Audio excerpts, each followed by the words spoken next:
If I told you that 90% of people with an IRA are making a single mistake that could cost them hundreds of thousands of dollars in retirement, would you want to know what it is? Well, stick around because I'm about to reveal this costly error and, more importantly, show you exactly how to avoid it. Hey everyone, my name is Grant, and if you're serious about building wealth through your IRA, then you've come to the right place. Today we're diving deep into the biggest IRA investing mistake that's silently destroying retirement dreams across America. And if you want more content like this to help you build serious wealth, make sure to hit that subscribe button and ring the notification bell. Here's the thing that most people don't realize. Having an IRA isn't enough. I see it all the time. People think they're doing great because they've opened an IRA account and they're making contributions. But here's the brutal truth. Most people treat their IRA like a savings account instead of an investment vehicle. They either leave their money sitting in cash, or they make investment choices that are so conservative, they're basically guaranteed to lose money to inflation over time. Let me paint you a picture. If you put $100,000 into a safe investment earning 2% annually, but inflation is running at 3%, you're actually losing 1% of your purchasing power every single year. Over 20 years, that's devastating. So what's the number one mistake? It's this: people completely ignore asset allocation. They either go all in on one type of investment, or they have no strategy at all. Let me break this down for you. Asset allocation is simply how you divide your money between different types of investments: stocks, bonds, and cash. It's not sexy, it's not exciting, but it's the single most important factor in determining your long-term returns. Studies show that asset allocation determines about 90% of your portfolio's performance over time. Not picking the hottest stocks, not timing the market, asset allocation. But here's where people mess up. They either put everything in safe bonds and CDs, earning basically nothing, or they go completely the other way and put everything in individual stocks, taking way too much risk. The conservative person thinks they're being smart, but they're actually taking the biggest risk of all, the risk that their money won't grow enough to support them in retirement. The aggressive person thinks they're being smart too, but they're one market crash away from losing everything. So what's the solution? It's actually simpler than you think, and it comes down to 4 key principles. First, use the 110 rule.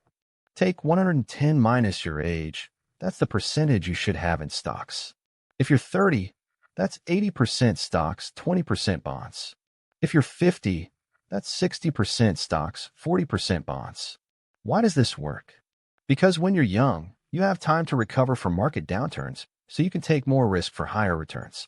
As you get older, you need more stability. Second, don't try to pick individual stocks. I know it's tempting, but even professional fund managers struggle to beat the market consistently. Instead, use index funds and ETFs. An S&P 500 index fund gives you ownership in 500 of the largest U.S. companies.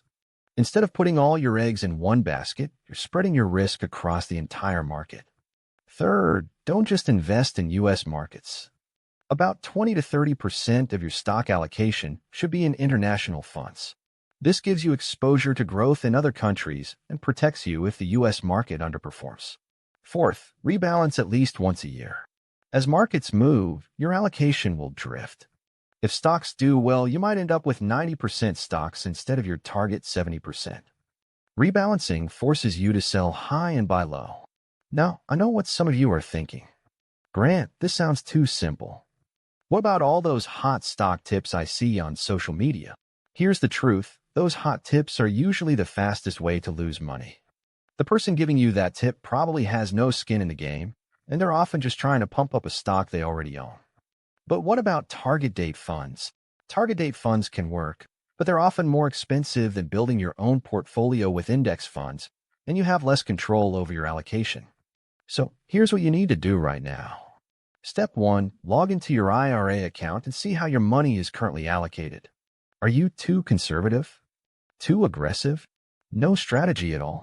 Step 2, decide on your target allocation using the 110 rule or adjust based on your risk tolerance.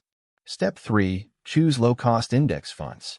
Look for expense ratios under 0.2%. Every extra fee point you pay is money out of your pocket. Step 4, set up automatic rebalancing if your provider offers it, or put a reminder in your calendar to review once a year. And that's how you avoid the mistake that 90% of people make with their IRA.